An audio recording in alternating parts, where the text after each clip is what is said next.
Olá, boa noite, bem-vindo, bem-vinda. Você fica agora com as notícias que são destaque em Minas nesta segunda-feira.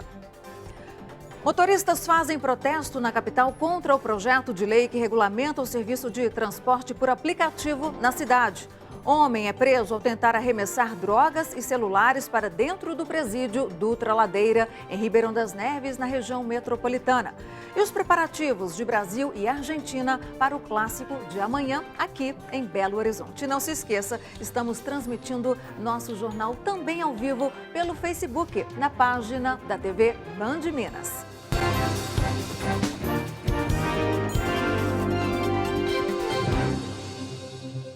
Integrantes da CPI da barragem de Brumadinho fizeram hoje uma audiência pública em Congonhas, na região central do estado. A preocupação dos parlamentares é com a segurança dos moradores da cidade histórica, localizada abaixo da barragem Casa de Pedra, uma das maiores do mundo, perto de área urbana. A audiência em Congonhas foi realizada na Câmara Municipal e reuniu autoridades e moradores. O objetivo foi ouvir a população e saber como estão as negociações das áreas habitadas próximas à barragem Casa de Pedra. Glória mora no bairro Cristo Rei, bem próximo da estrutura. Ela veio em busca de respostas para o futuro dela e dos vizinhos. Essa barragem veio depois de nós, então quem tem que sair? A barragem, ou então tem que mostrar uma saída para nós. A CPI da Câmara Federal foi criada para apurar as responsabilidades no rompimento em Brumadinho. A passagem da comissão em Congonhas quer trabalhar a prevenção e cobrar agilidade nas ações. Eu te venho ouvir aqui, principalmente do Ministério Público, da magistratura do juizado local, quais são as atitudes e as providências que estão tomando junto à CSN, no caso aqui em Congonhas, para que ela possa minimizar os riscos e atender essa população. Aqui em Congonhas, o Ministério Público fez algumas recomendações à Companhia Siderúrgica Nacional, a CSN, dona da barragem. Mas, como as orientações não foram seguidas, uma ação foi ajuizada. A ação civil pública prevê o pagamento por parte da mineradora de R$ 3.000 mensais às famílias que queiram sair da Rota da Lama até que uma solução definitiva seja dada a elas. Outro fator discutido aqui foi o aluguel de prédios um pouco maiores que consigam abrigar a creche e a escola que estão paradas por medo da população. Isso até que novas construções sejam erguidas, tudo custeado pela CSN. Durante a audiência, o promotor que está movendo a ação disse que uma liminar deve ser analisada nos próximos dias. O Ministério Público está fazendo de tudo para que essa demora seja minorada, seja diminuída. Representantes da mineradora estiveram na audiência, mas não quiseram falar com a imprensa. A barragem da mina Casa de Pedra, da CSN, foi construída no mesmo modelo da de Brumadinho, porém, cerca de 4 vezes maior no volume de rejeitos. E o mais agravante, há apenas 250 metros de 2 bairros, com mais de 2.700 famílias. No caso de rompimentos, o morador do residencial do Cristo Rei teria 8 segundos para fazer a evacuação. E essa barragem da CSN é a maior da América Latina, dentro de uma cidade. Então isso é um absurdo. E ficou acordado em uma audiência de conciliação realizada hoje em Barão de Cocais, na região central do estado, que a Vale vai pagar uma verba mensal aos moradores da cidade realocados em razão do acionamento do Plano de Ação de Emergência de Barragens. Os valores correspondem a um salário mínimo por adulto, meio salário por adolescente e 25% para cada criança.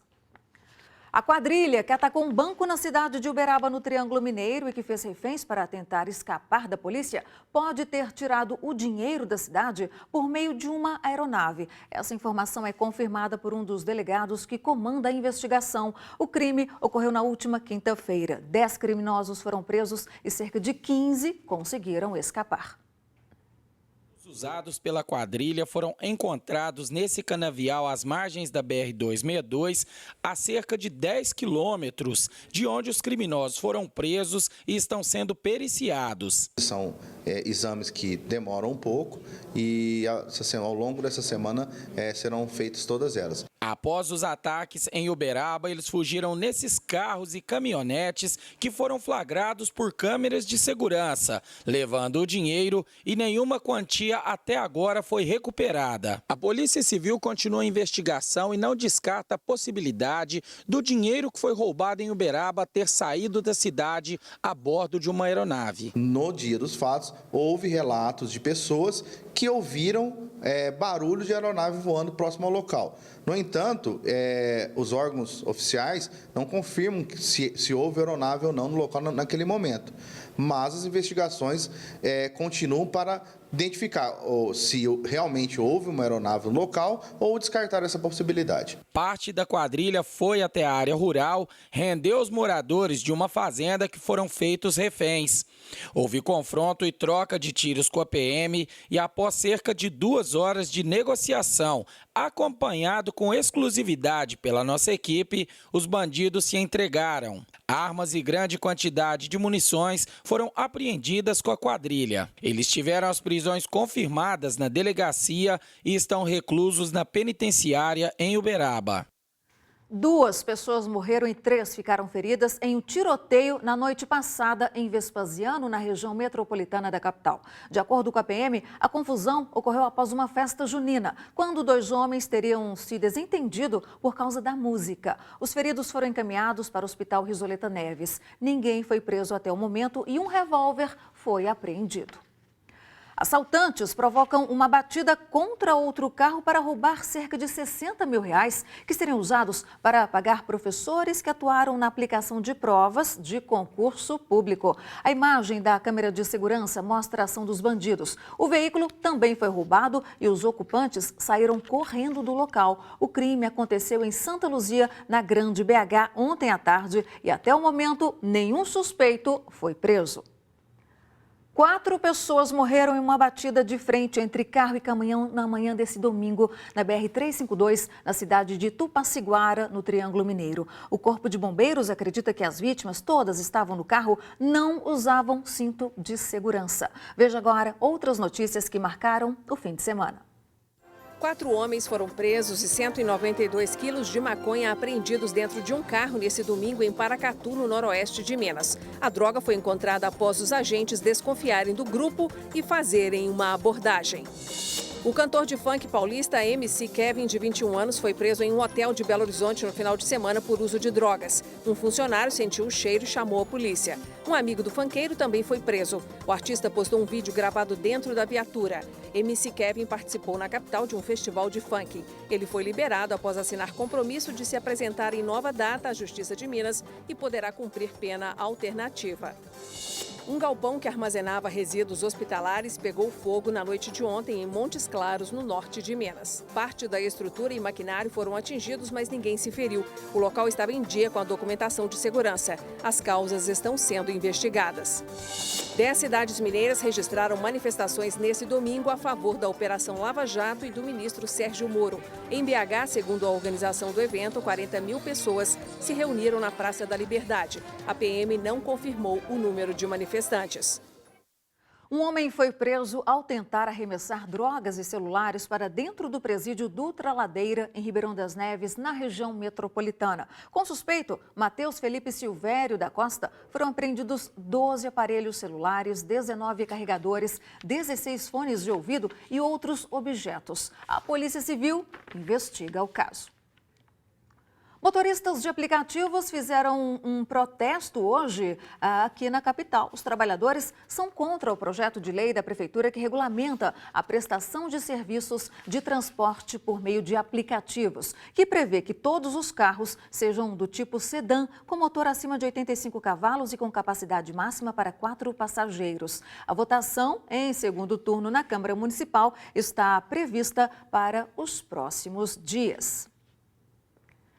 A Câmara dos Vereadores de Belo Horizonte decidiu hoje arquivar o pedido de cassação contra o vereador Flávio dos Santos, do Podemos. Para a abertura do processo, eram necessários 21 votos favoráveis, mas apenas 15 parlamentares votaram a favor. Flávio dos Santos é suspeito de se beneficiar da chamada rachadinha, prática em que servidores devolvem parte do salário. O vereador nega que tenha cometido as irregularidades. E no próximo bloco você vai ver os preparativos de Brasil e Argentina para o jogaço de amanhã aqui em Belo Horizonte. A gente volta já já.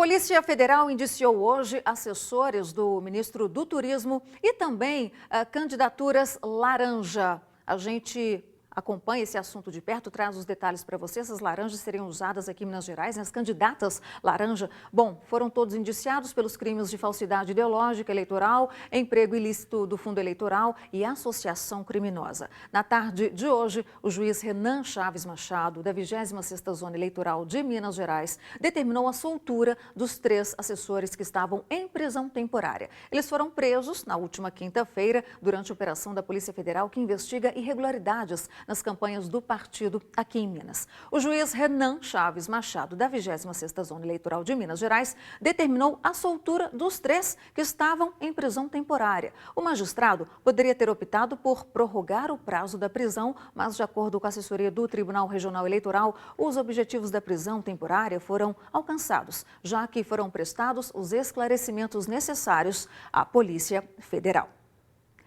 A seleção brasileira fez hoje o último treino antes do jogaço de Argentina contra o Brasil, não é isso?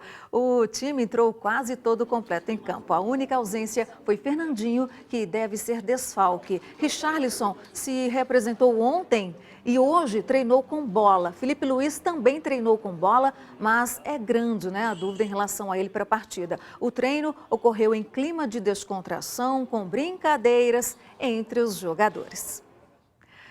E veja agora com o repórter Diogo Ramalho como foi o dia da seleção argentina, às vésperas do clássico contra o Brasil. A maior parte do treino da seleção argentina foi com os portões fechados para a imprensa aqui na Toca da Raposa 2. O que os jornalistas puderam acompanhar foi só aquele breve aquecimento, jogadores entrando no campo e fazendo também um pouco de atividade física. O técnico Lionel Scaloni tem a opção de repetir a mesma escalação que utilizou na vitória contra a Venezuela. Até uma curiosidade em relação a isso, a Argentina vai poder repetir a escalação, a mesma de um jogo para o outro, após 40 partidas. A última vez que isso aconteceu foi em 2016. Se houver uma mudança, ela vai acontecer no meio-campo, com a entrada de Di Maria para reforçar o setor, mas com isso, Agüero seria sacado do ataque e iria para o banco de reservas. De qualquer forma, daqui a pouquinho, às 7h30 da noite, a gente tem a entrevista coletiva do técnico Lionel Scaloni. Eu duvido que ele vá adiantar alguma coisa sobre o assunto, mas a gente vai conferir, quem sabe ele define para os jornalistas a Argentina que encara o Brasil nesta semifinal de Copa América. É com você. Quem sabe? E o maior goleador da seleção brasileira, sob o comando de Tite, Gabriel Jesus, diz que quer muito marcar amanhã contra a Argentina. E o zagueiro Thiago Silva admite que Messi será o grande desafio da seleção brasileira. O treinamento, que seria de portões fechados, foi liberado pela comissão técnica. A pauta não é nada comum, nem é coisa simples. Para Gabriel Jesus, é o maior jogo de futebol do mundo. Pela rivalidade, pelo histórico também, de sempre ter disputas decisivas, é o maior clássico entre seleções. Chutes de longe e a pontaria foram testados durante a atividade.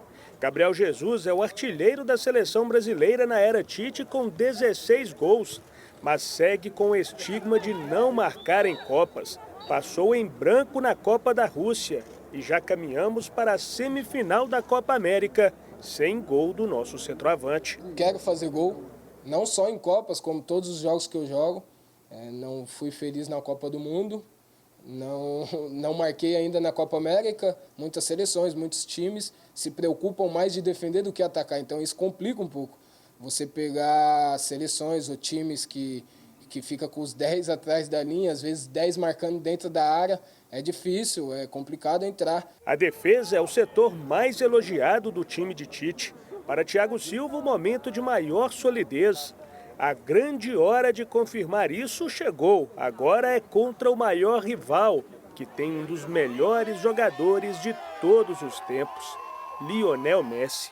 É um jogador diferente de todos os outros que eu vi. Embora tenha visto grandes jogadores como Ronaldinho, tive a oportunidade de jogar. Ronaldo Fenômeno, Adriano, enfim. Joguei com Seedorf. Então, mas o Messi eu acho que que não tem igual. É sempre muito difícil de você enfrentá-lo. Você acha que ele vai fazer uma coisa, ele tira uma outra coisa da cartola e faz uma coisa que você não imagina que ele faça. Casemiro volta de suspensão e deve jogar ao lado de Arthur no meio-campo. E mesmo que Richarlison volte a ficar à disposição, Gabriel Jesus terá a chance de marcar pela primeira vez em Copas. Eu não acredito que a Argentina vem para se defender, porque tem jogadores de qualidade. O jogo eu acho que assim rende mais, o jogo fica melhor para se jogar, para se assistir. Então eu acredito que a Argentina vai atacar a gente. E mesmo sabendo que o jogador Lionel Messi será o grande perigo que o Brasil vai enfrentar amanhã em campo, tem torcedor brasileiro que não esconde admiração pelo ídolo argentino e sonha em fazer aquela selfie com ele. A rua do hotel onde está a seleção azul e branca ficou lotada nesse domingo. Aos poucos, os torcedores foram se acomodando na frente do hotel para ver a chegada da seleção argentina.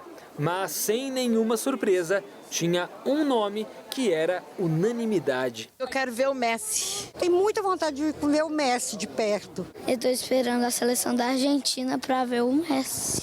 Ele já ganhou a bola de ouro várias vezes. Eu acho o Messi um ótimo jogador, ele é especial e é melhor que os outros, assim. Os irmãos Augusto e Luca estavam ansiosos pela chegada do craque da seleção argentina e do Barcelona.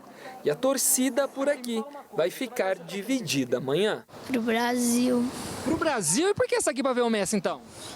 Porque o Messi é bom. Eu vou torcer pra Argentina. Não tô gostando do Brasil esse ano, eu não gostei de como que ele tá jogando e essas coisas. Por uma questão de logística, a entrada da delegação acabou mudando. E aí foi todo mundo para a lateral do hotel. E então eles chegaram, um a um, desceram do ônibus. E de novo já dava para saber quem seria o mais ovacionado.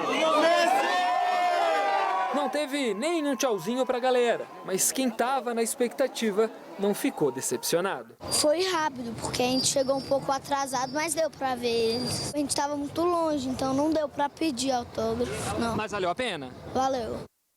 A Messi nem um tchauzinho?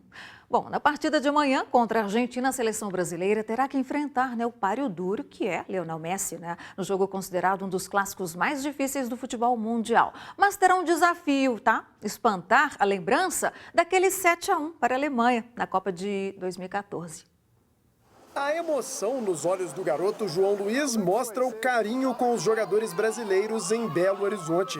O menino se emocionou por ter conseguido autógrafos dos atletas e até uma foto com o ídolo Gabriel Jesus. É um sonho, que eu tenho, tirar foto com ídolos meus do futebol, ainda mais do Brasil, os que eu gosto, Firmino, Gabriel Jesus, Miranda. Eu gosto deles, porque são jogadores bons, experientes. Independentemente do resultado, hoje você já saiu com a vitória, né? Você saiu com o que você queria. Hoje eu saí com uma vitória boa, uma conquista, que é uma foto que eu sempre quis com um jogador que eu gosto. E eu consegui hoje com o Gabriel Jesus uma foto. Em clima de festa, teve torcedor que esperou horas para um registro. A confiança está alta. A expectativa é muito grande, de esperar para ser um jogo bom. Que o Brasil possa vencer. Sofremos já com o Paraguai, que seja um pouco mais tranquilo para a gente ir para a final. Eu acho que vai dar 2-1 Brasil, um gol do Coutinho e um do Marquinhos. 3-0 no mínimo aí, ver Messi sofrer um pouquinho sem fazer nada de novo para encerrar. Mas pode acreditar, tem torcedor brasileiro que vai torcer para os argentinos. Fã do futebol dos nossos irmãos, César espera um jogo complicado. Eu acho que o Brasil é favorito, tem um time mais certinho, o Tite tem um trabalho bacana no Brasil e o Scaloni vai ter algumas dificuldades para parar a criação brasileira. Mas a Argentina tem o Messi e quando é clássico, a responsabilidade aparece e ele é o maior jogador de todos os tempos. O palco desta semifinal entre Brasil e Argentina vai ser o Estádio Mineirão, onde a nossa seleção tem um bom retrospecto. Em 25 jogos, são 17 vitórias, 5 empates e apenas 3 derrotas. Inclusive, o último jogo aqui foi um 3-0 sobre a Argentina nas eliminatórias da Copa de 2018. O problema é que tem uma derrota difícil de esquecer. Nesta terça-feira, o Brasil tenta chegar a uma final de Copa América depois de 12 anos e, de quebra, escrever páginas mais positivas da seleção no Mineirão. E agora pausa nas notícias do dia para falar sobre o valor da vida, como ela é. Quem traz a mensagem é o professor de física mais famoso do Brasil. É dia de Pachecão, para você começar bem a semana. Quem me dera não ter nascido, disse-me um homem rico e sábio assim que nos cumprimentamos. Mas por que, rapaz? Perguntei-lhe. Faz 40 anos, rapaz, que eu estudo e foram 40 anos perdidos.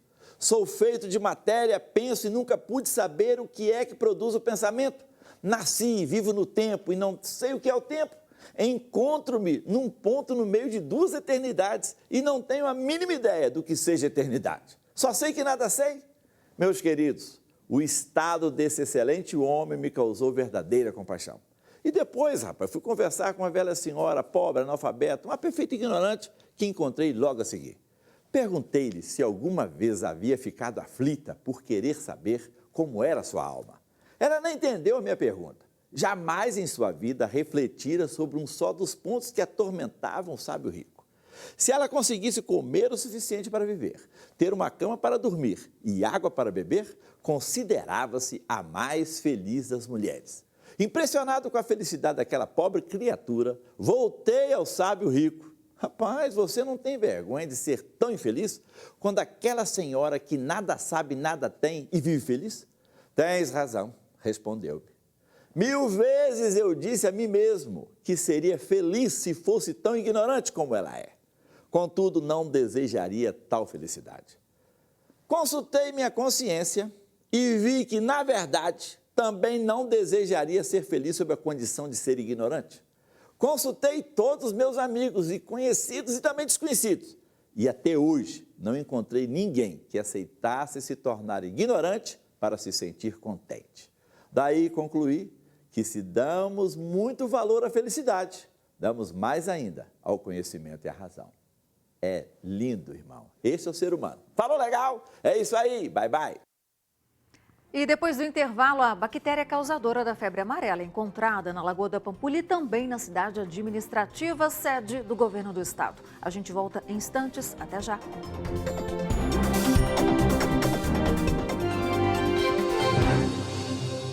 A bactéria causadora da febre maculosa foi encontrada nas proximidades da Lagoa da Pampulha e também na cidade administrativa sede do governo do estado. A informação foi confirmada após testes realizados pela Fundação Ezequiel Dias. A Secretaria de Saúde aqui de Belo Horizonte intensificou as ações de prevenção da doença nessas áreas de risco. Carrapatos estrela recolhidos nos jardins da cidade administrativa Vetor Norte de Belo Horizonte apresentaram a bactéria da febre maculosa.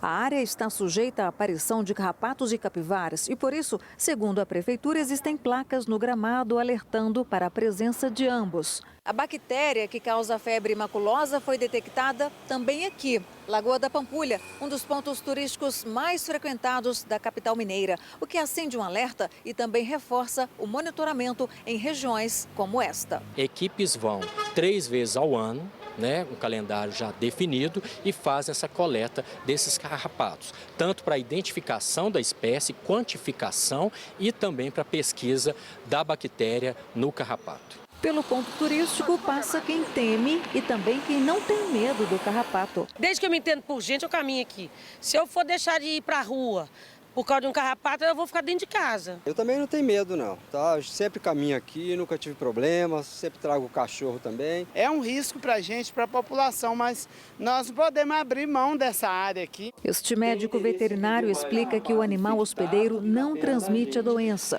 O combate deve ser feito ao carrapato. O animal ele não consegue transmitir a bactéria diretamente para outro animal sem ter o carrapato. Quem transmite é o carrapato, que pega de um animal e passa para o outro. O especialista explica como o tutor deve proceder ao localizar e retirar um carrapato em animais. A forma mais correta de se remover um carrapato é a gente tentar pegar uma pinça mais fina possível, colocar essa pinça, fixar ela aqui na região anterior do carrapato e puxar verticalmente.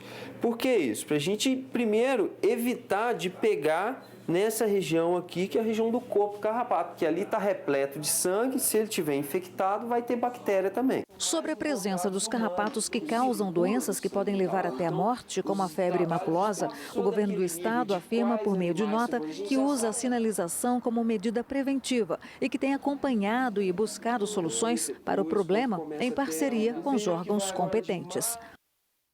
O governo de Minas anunciou hoje a escala de pagamento dos salários parcelados dos servidores em julho. A primeira parcela deve ser paga no dia 11 e a segunda no dia 24. E neste mês de julho, estamos pagando mais caro pela energia elétrica. A Agência Nacional de Energia Elétrica adotou a bandeira amarela, que indica que a cada 100 kWh consumidos, vamos pagar R$ 1,50. Segundo a ANEEL, a estiagem é o principal motivo do aumento. E se você quiser fazer alguma denúncia, nos enviar vídeos ou fotos, use o Bandzap. O código de área é o 31 99772 7663 99772 7663. E para rever ou compartilhar as nossas reportagens, você pode acessar o YouTube ou o Facebook no perfil TV Band Minas. Para você, uma ótima noite. Até a próxima.